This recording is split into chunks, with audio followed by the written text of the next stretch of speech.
I'm Jasmine Adams, and I'm the host of Footprints to Fruition.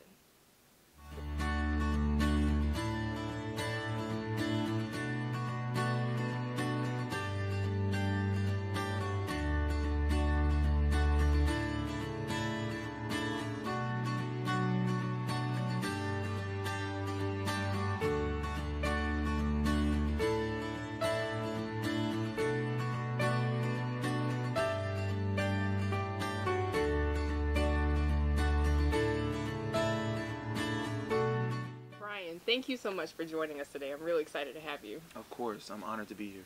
So everyone, Brian Hampton is the founder of Diamond Development Group. Tell us a little bit about your business. Yeah, sure. Diamond Development Group is really a training services firm, specifically focusing on building people capability. Our uniquely designed workshops help leaders reposition themselves given this changing context in the business world.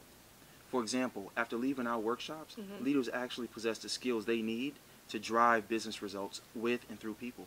So Brian, what I'm interested to understand is there are a lot of firms out there that do career development, right? But what about Diamond Development Group is unique to what you all do? Yeah, absolutely. This is a great question.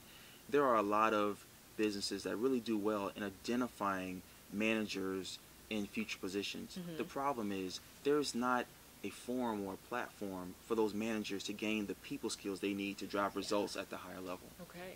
And so Diamond Development Group, what we do is we actually differentiate ourselves in really three areas. Number one, the training is specifically designed for high potentials so they're successful as future leaders.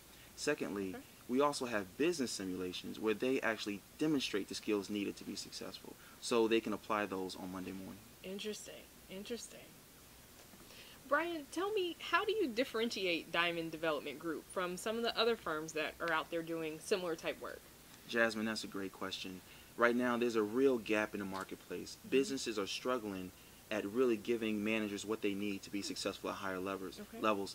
They do a great job at succession planning and identifying people, but there's not a platform. There's no place for those managers to go to gain the skills that's required to be successful through people later on. Okay. And so what we do is we really differentiate ourselves in three areas. Number one, the training that people receive is specifically designed for high potentials for them to be successful at higher levels. Secondly, the training is experienced in real time. Thirdly, we offer business simulations that allow people to demonstrate the skills hands-on so they can apply it Monday morning in the workplace. And that's what sounds like is the number one thing that organizations are missing, is that time to be able to say, I can do this right now, right here, because I'm trained, I'm ready. Yes, that applicability. They have to be able to apply it. Yes. Perfect. Thank you. So one of the things that I've noticed is that entrepreneurship is a buzzword now, right? Everybody wants to be an entrepreneur, but some people say it's nature versus nurture. Some things you can't just learn. Tell me about some of your early life experiences that said, yes, as Brian Hampton, I will be an entrepreneur. Absolutely. You know, at the age of 13, I can remember my mom and dad telling me that one day I would own a business, one day I would be a leader.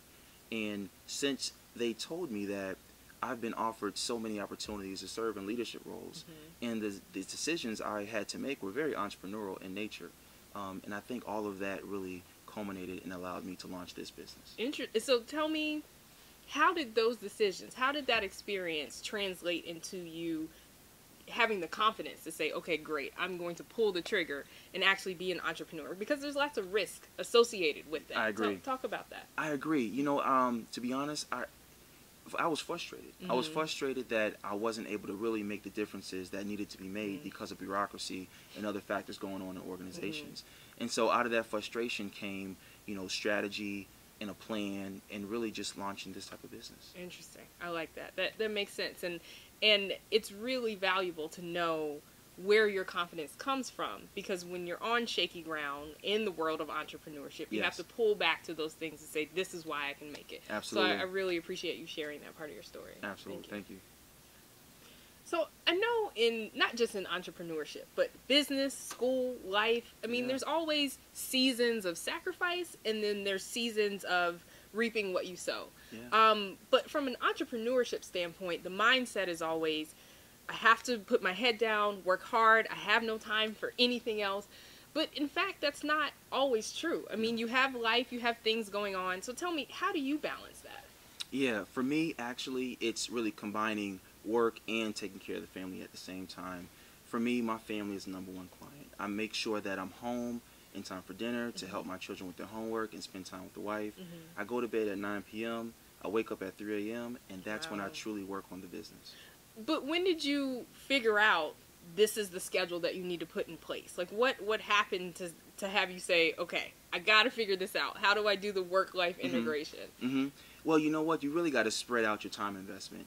If I want my marriage to work, I need to be there to foster that marriage with my wife. And my children, when they ask me, Daddy, can you help me with homework? I want to say yes. I want to be available to do that as well. Yeah.